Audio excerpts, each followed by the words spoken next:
continue with the players, in the oil and gas deal. Okay.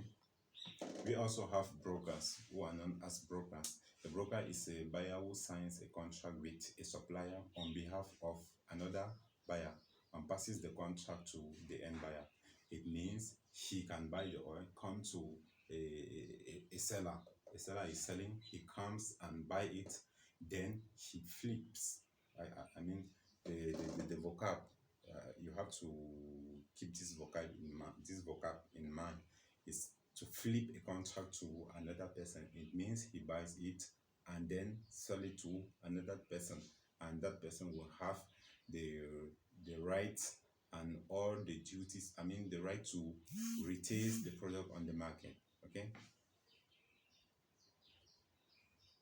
Well, now we enter the next section, who is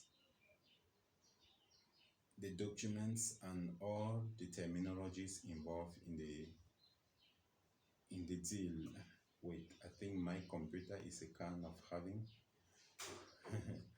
Okay, well, great.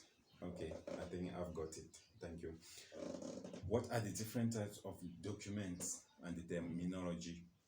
The documents, you have the bank related documents, you have the buyer's document, you have the seller's document, you have insurance document, you have buyers and sellers, suppliers instrument, you have the shipping terms, the marines document, the general terms. It means that you see in any deal which is not related to the oil and gas itself. Okay. Let's start with the general terms. The TTM. The TTM is the table talk meeting. This is this is a meeting where all the parties sit around the table and draft a certain procedure. And I use the word draft a procedure because it can still be modified. So they get to negotiation and look for a common ground. Each party is coming there to define or to back up his interest. So each party is coming to the meeting with his or her own goal. Then in this meeting, called the table talk meeting, they will have to look for a common ground and draft a procedure which they are going to follow in executing the contract. As we have mentioned before, the procedure is like the backbone. It is like a gear that is pushing. The engine in the car. Of if you call the contract a car, then the procedure is the engine. Without the engine, the car cannot work, right? Okay, good. Then you have the ASWP, which is the Any Safe Word Port. This stands for Any Safe Word Port. This is a usual associated. It is usually associated with a CIF procedure. The CIF, which is a type of contract, by the way. Transaction where the seller and the buyer mutually agree on or to deliver the cargo at a safe place or a safe port. Okay.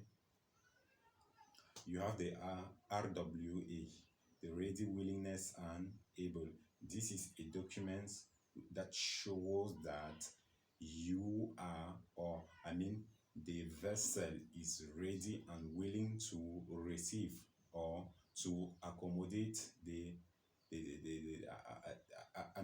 to receive the crude from the other vessel.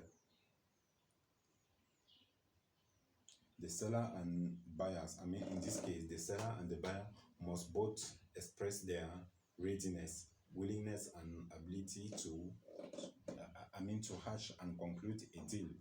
In the RWA, you will have the RWA from the seller, you will have the RWA from the buyer also, which shows their willingness and their readiness. And I insist on the word readiness to get into the deal. Because at times you may have people, these are players, time wasters, they waste time around, they start the kids around, giving offers and procedures that will never work. For example, people offering freeboarding, for example. You know that most of these people are fakes. Most of these people will never deal with. Most of these people, they don't have the crew. They don't have anything to sell. In fact, they are there to waste your time. So don't waste your time on that. Don't waste your time. If someone is not willing, if someone is not willing to sign or to send you the RWA, know that this guy is a time waster. Okay.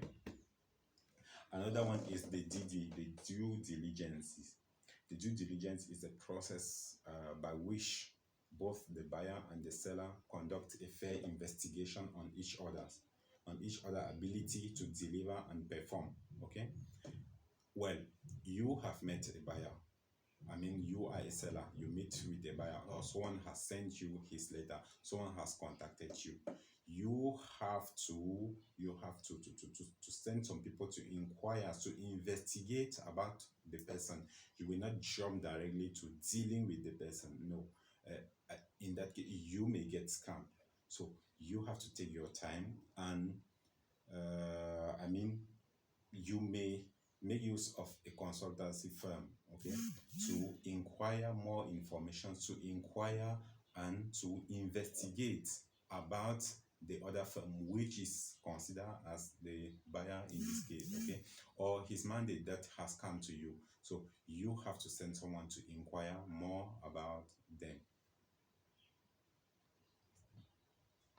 Okay, now what are the bank related documents or terminology that you might be in the oil and gas? First of all, the first one is the BG, the bank guarantee. It is a financial instrument issued by a bank confirming that full payment will be made by issuing the bank when conditions stipulated in the sell purchase agreement and purchase agreement procedure are met, meaning the BG is just a guarantee that if the two parties, if the two of you have agreed on is done, then this payment will be done, or this fund will be, transfer or wire to this account. Okay, so the BG is very important. If someone comes in the deal and is not ready to raise an instrument, this BG is also called instrument. You will ask a buyer or a seller, to raise an instrument. If he cannot raise an instrument, it means that the person is not serious. He's a time waster. So don't waste your time with these people. The next bank document that you may have is the BCL, the Bank Comfort Letter. A bank comfort letter is unlike like a bank, like the BG. Okay, it rather states the financial position